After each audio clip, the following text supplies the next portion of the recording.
శ్రీమంతుడై కొత్త అల్లుడు అత్తారింటికి వచ్చాడు, అమ్మాయి బుగ్గలో ఎర్రటి సిగ్గులు తెచ్చాడు.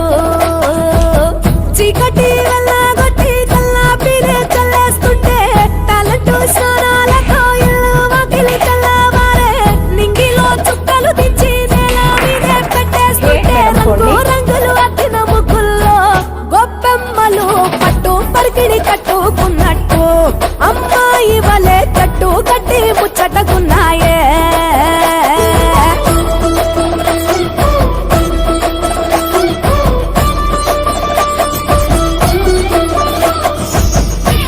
बंद होगा ఈ సంవత్సరం దృష్టి కొంచెం రేసేకరణ పురాణ మోపు గట్టి రంకెలేసే ఎట్ల పొట్టి గుడి గంటలు మోగేదట పండగ చాటి రంజు భలే ఈల కొట్టి పుంజ